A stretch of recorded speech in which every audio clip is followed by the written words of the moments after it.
Today on the podcast, we're going to talk about the college admission, the process from admission to paying for college with my guest, Stephanie Crowley, author of the upcoming book, Easy Education, the Smart Way to Make College Work for the Rest of Us, next on the podcast. Let's do this.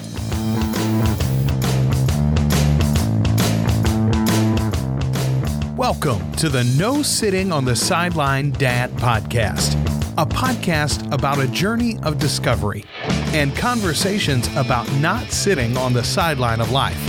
Let's get involved. Here's host Joe Foley. Hey, welcome to the podcast. Hey, my name is Joe Foley. I'm a dad, a parent, and a crazy busy adult in this world. And I really want to say thank you for being here. I know as parents, dads, moms, we're always busy. I mean, we got carpool. This time this recording, it's summertime. But vacations, getting kids ready, putting their clothes away, stuff like that. We're busy. So I know your time is limited. You choosing to spend time listening means a lot. And this is your first time, welcome. Welcome to the podcast. The stuff that you expect in this podcast topics are like sugar addiction, parenting. I even had a person diving for coins and digital nomads, families that live around the different parts of the country, talk about mental health, dealing with grief, dealing with divorce. Kind of stuff that I think would be interesting because I'm going through that stuff myself. And this is a journey of discovery, trying to be a better person, better mom, better dad. I enjoy my journey and I want to share with you and the people I meet because they're very interesting and they cover a lot of interesting topics. And I think it might be helpful for us, me and you. I'm very interested in the next topic. It's called the college admission process. It's something I've never done. I did finish 2 years ago, almost finished 2 years ago. I missed by a few credits. I think I should go back, actually. My guest, Stephanie Crowley. Stephanie Crowley is the mother of 3 kids and kids who've gone through the college process or finished the college process. She has a lot of experience dealing with this. Also, she wrote a few articles about it, and the links will be in the show notes. She's been through the process, even proctored a few entry exams. She's the author of the upcoming book, Easy Education, the Smart Way to Make College Work for the Rest of Us. She shares a lot of great information. If your kids are in the process of trying to figure out for college and going through the process, she shares a lot of great information. Welcome to the podcast, Stephanie. Hi, thank you very much. Thank you for having me. Thank you. Well, I got a funny question. I always like to start off with questions. And in a 3-day weekend, and it's always the start of summer. What do you like to do with your kids during the summer? They come back from college. They come back. I try to keep them very busy because the worst word to hear is, I'm bored. I'm thinking, really? Because you could be working more then. But yeah, the college 2 come home and they stay busy for the majority of the summer. And then my other one that's in the real world is already busy. Well, that's good. I mean, at least you're doing something. Yes, productive. Productive. When you're not doing anything, you get in trouble. Yeah, exactly. One thing I like, especially when I look at your one sheet, and I was looking at your information, and one thing I like that stands out the most is how to optimize a broken college search process. What is a college search process? What is when a person, like a kid starts off? Mm-hmm. What is from freshman year? How does it go? I've never been. I didn't ever start the process, so I don't know. Oh, you're so lucky. You have less gray hair than I do. Well, I think people are aware of the recent varsity scandal about people paying to get in the back door. And I believe that's been going on for numerous years. I mean, we've all heard about past alumni making large donations and suddenly their kid gets in, surprise.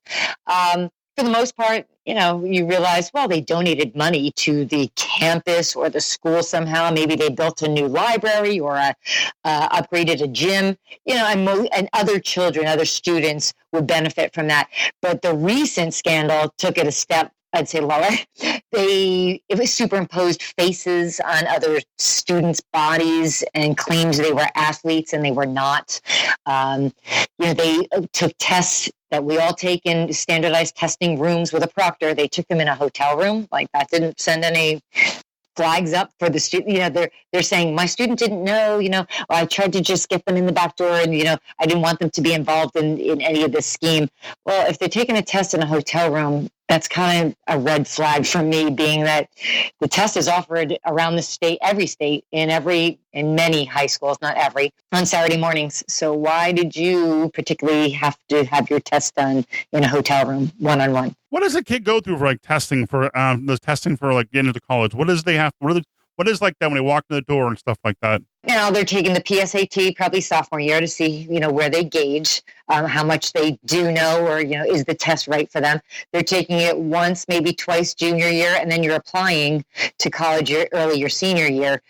So, you've got to take those tests on schedule so that everything stays on par. But nowadays, a lot of the schools are realizing it's an antiquated test. It was developed years ago to try and search the country for other talented males for the Harvard, Yale kind of system, whatever.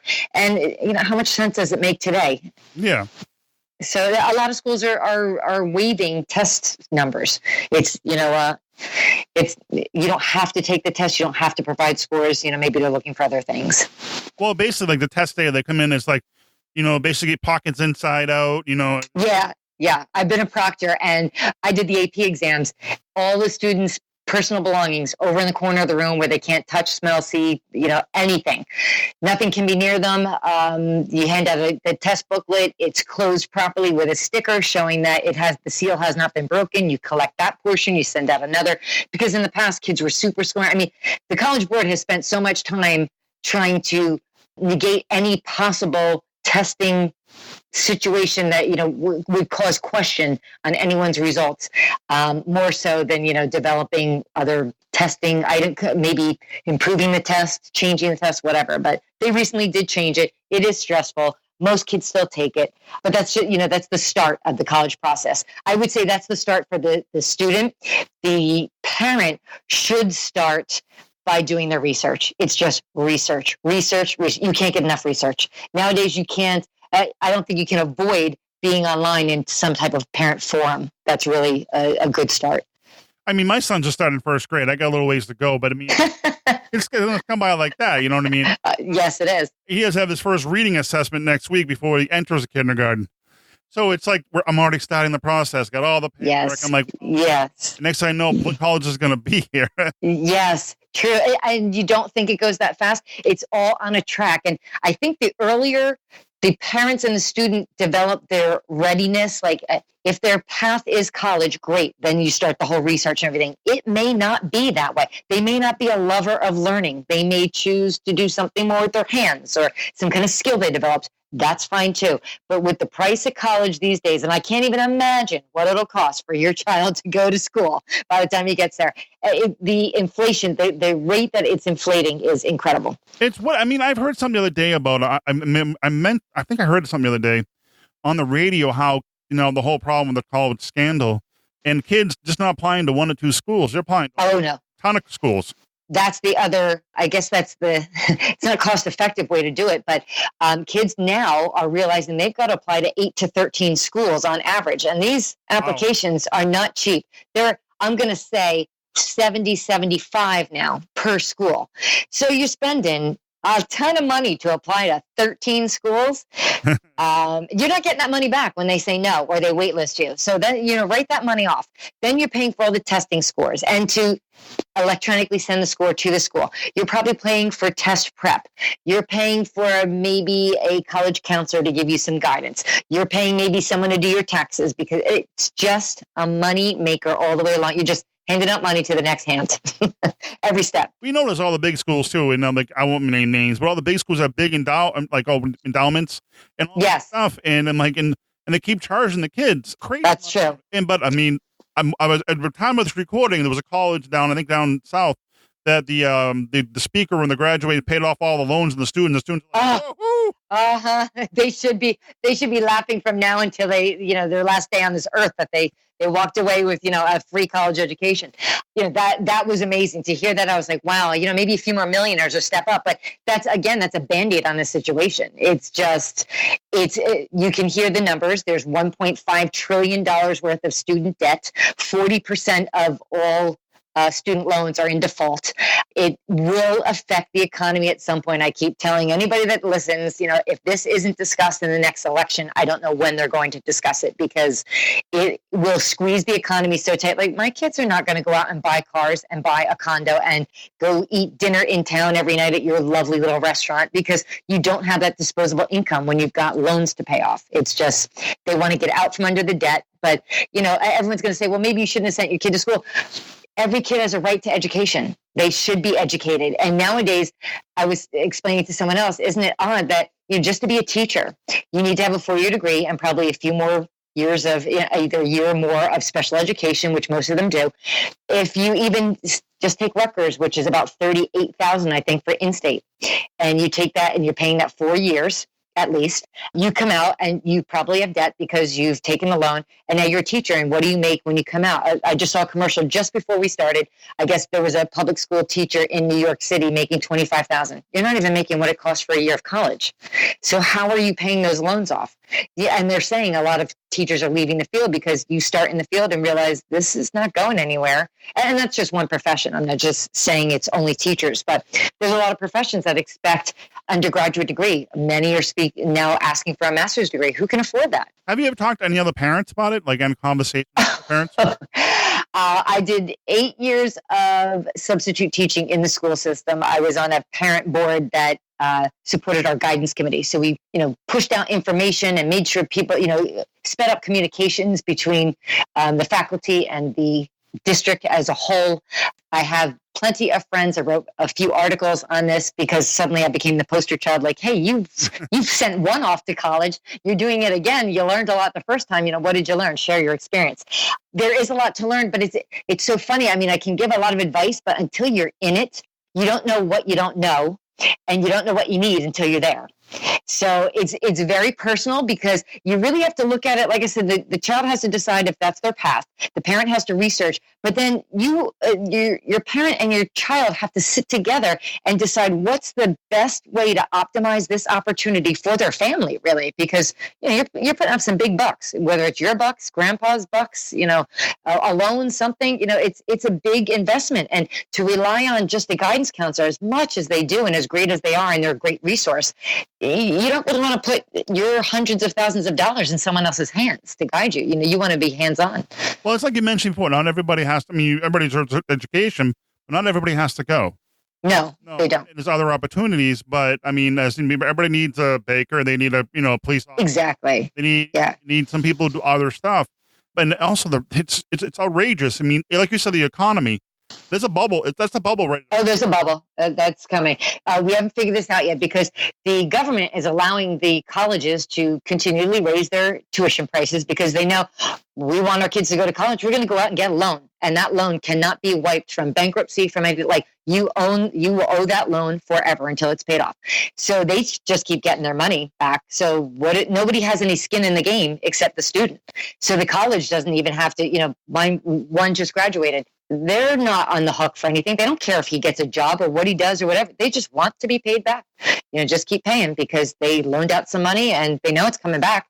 You're just going to have to figure out how to do that. It's the craziest way to do business. It's almost like, I was thinking about this the other day, the mortgage crisis, for instance. You had banks loaning all kinds of money to people to go buy houses, and they didn't even look at their credit score or their income or whatever. You're doing this to 18-year-old kids. You're allowing them to borrow maybe it's thousands of dollars. You have no idea what their job is in the end. And then at the end, they go, okay, that loan that you have, we're here to collect now. And they don't care what your income is. And, there has to be something done about income-driven repayment system. You have to, in Europe, they do it until you don't start paying your loan until you make a certain percentage where you can live because the government doesn't want to put you on the dole or on welfare or anything. So you start paying when your salary allows it. And there's a portion of the loan that you begin paying. Otherwise, we're going to do this default thing round and round and round. There's another one thing that I noticed too, and I like this with quotations. This is what there's a college that will take your money. I learned that very early on. And when the person said it was a complete stranger, I had a boutique at the time. Woman came in, overheard us speaking, me and another customer. She said, "Are you talking about college?" And we said, we're stressed. Our kids are almost there. We start to look and everything. I don't know where to start. And, how are they going to get in? How do they go? And she looked at me and said, "Oh, honey, if you're worried about that, there is a college out there that will take your money." And when she said it that way, I went, you know what? I'm sure she's right because there's so many, when you're looking for schools, for colleges, there's so many different levels. There's Ivy League, of course. There's highly competitive. There's your average average state school. There's your smaller school. There's your county college. There's a level for every learner, which is just like, your travel soccer or your travel baseball teams. If you're really good, you play at the top. If you're mediocre, if you just want to do it on the side, maybe you play rec. It's the same thing for education. But I think the mark has moved these days. It's not really focused on education. It's about money. It's what can you afford to go to? And that shouldn't be the reason that you go or you don't go to a school. Talk about money, about going through sign up for the college and stuff and going through the process. Is there different ways like that can help parents and a kid pay for college besides the parents or other ways to source of money?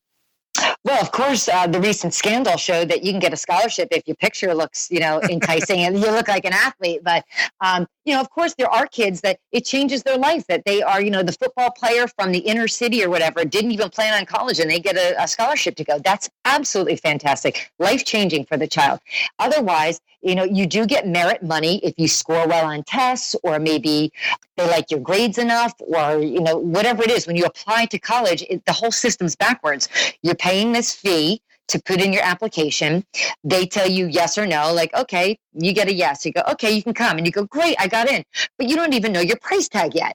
So the annoying part is, you're sitting at the parent orientation, you're looking at parents next to your students next to you and going, you're not paying what I'm paying to be here. We're eating the same food. We're living in the same dorm. We're listening to the same professor in the same room with the same books. And there's all different prices going on. So it's really about how you negotiate your deal. You must have an advocate for yourself on the other end in financial aid or in the admissions office. You need to have that other contact that you can call and say, what do? I have a question, or what do you think? How's the best way to tackle this? They've all tackled it a million times.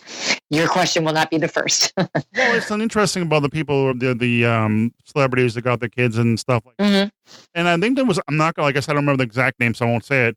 One of the students, like, I don't even want to go to school. I'm here. I know. Oh, that broke my heart. Yeah, that broke my heart because there are so many children in this country dying to go. First generation, the first one in their families, whatever. And you didn't need to go. You could have lived off daddy's money. You were an influencer anyway on social media. You had some income. You were sponsored by different beauty rep lines. You didn't have to go, but you wanted to go to, experience it or whatever. That's not a reason to go take someone else's spot that would have earned it, through merit or talent or whatever. So that was heartbreaking to hear. That was hard to go like, you're taking this so lightly when there's other kids, sleepless at night trying to get into that same school.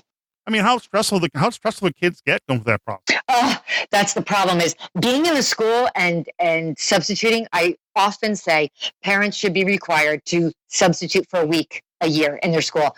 It would be a social science experiment to see the other kid. Like you think you might have it hard or your kid's driving you nuts or whatever. When you see what other kids are going through or hear them speak or whatever, and you get a glimpse into maybe their world, or maybe you think this kid has it easy. That family's just, cruising. Everything seems to work out for them. Not necessarily. These kids are so stressed out these days. I can't tell you the number of kids that are medicated or that have some kind of issue. They need some counseling, whatever it is, but they're very high strung. Everything is the A is the goal, the holy grail. They will do anything. And I'm not saying every kid cheats, but I'm just saying everyone's trying to get the less studying or the less input they can do is better for them. So that's what they're looking for. It kind of drops to the lowest common denominator, like how less, the less amount of work that they can do to put into that class to get the best grade is basically what they're after. So there's not a lot of learning going on. They get a lot of projects and homework and all that stuff, but really what are they retaining if we're asking them to do 5 AP classes and race through the subject, and they're taking it in and they're spitting it back out on a test just to get the A?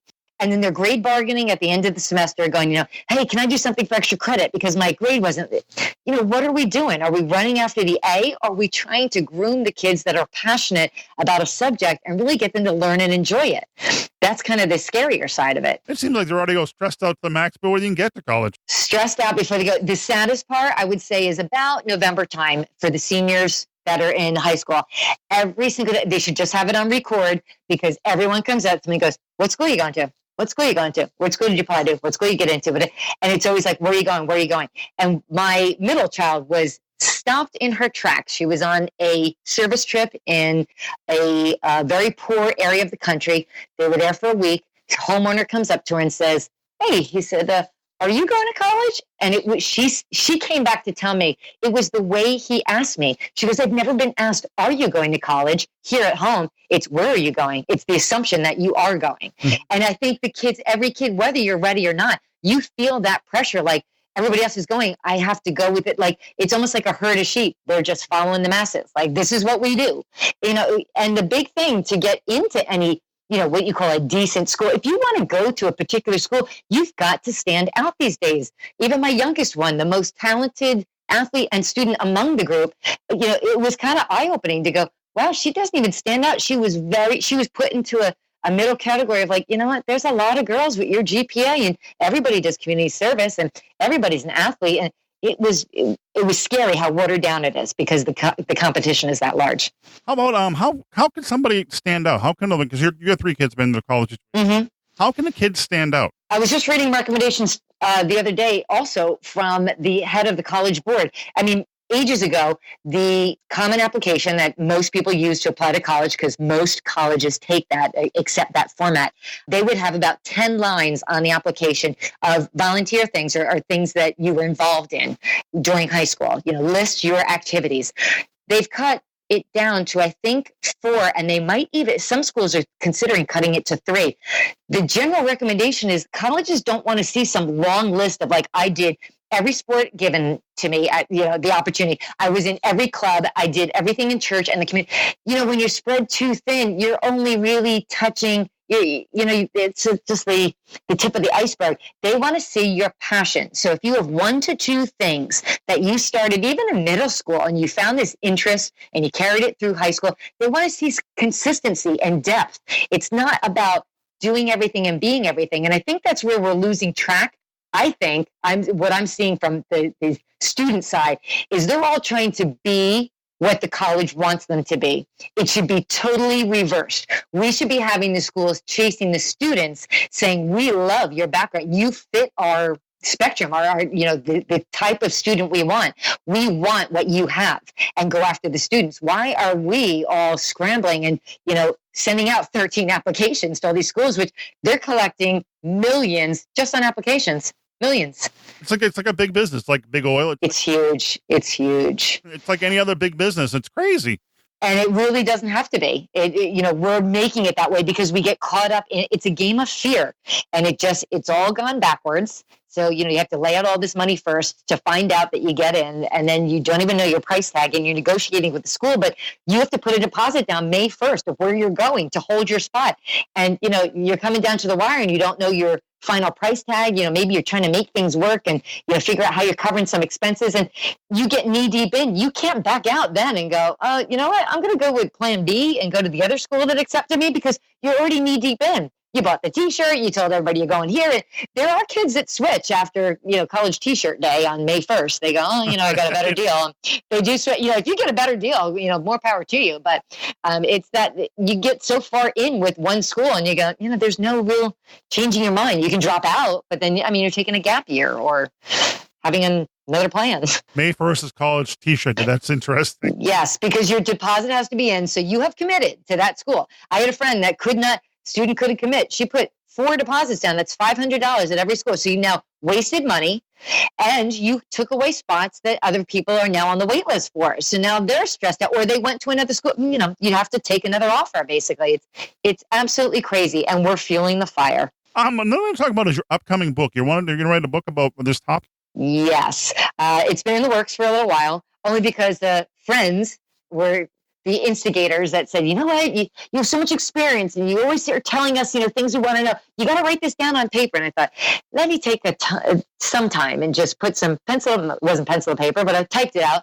The book should hopefully be out this fall, because it would be great timing for the next group of seniors. But I'm really trying to target the 8th grader. You're walking into those doors of high school. What do you need to do if college is on your radar?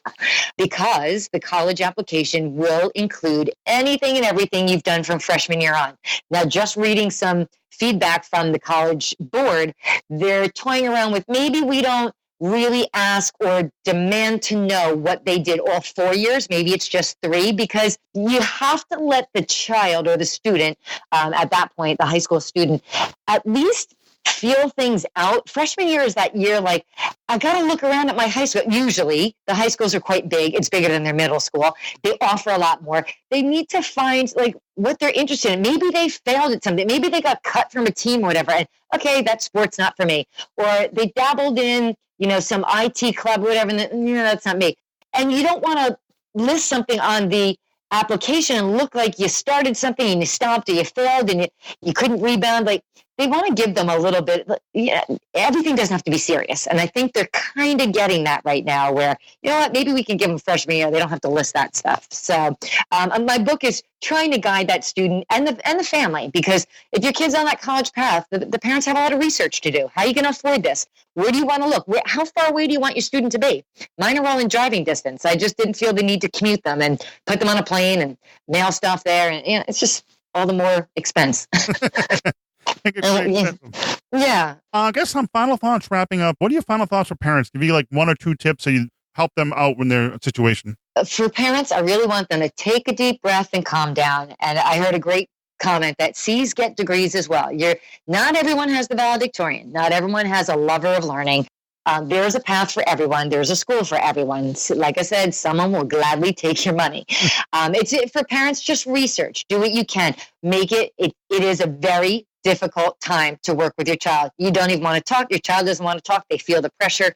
But if you can just take a deep breath and listen to your student where they want to go and just really be honest with yourself and know, are they college ready? Are they ready to make this jump? We all assume that every 18-year-old is, and some are just not, and it's okay. Well, where they can connect with you if they want to reach out and ask any questions? They can reach me. I'm on Instagram. I am Steph Crowley 109 on Instagram. I'm on LinkedIn as Stephanie Crowley, and I'm on Facebook in a lot of forums as Stephanie Crowley as well. Stephanie, thank you very much for being on the podcast, and I really do appreciate it. And thank you for being here. Thank you for the opportunity. Well, wrapping up this episode, I really want to thank Stephanie Crowley for being a guest on the podcast. Any question, contact her at her email at stephaniecrowley@optonline.com. That'll be in the show notes. You can find all the links in the show notes over at nosittingonthesideline.com/67. Please reach out, leave a comment, leave a question. Just say hello. Hey, how you doing?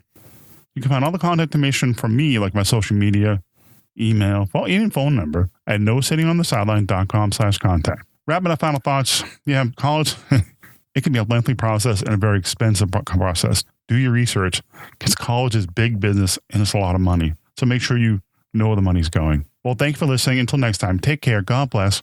Give your kids a hug. Tell them how much you love them. See ya.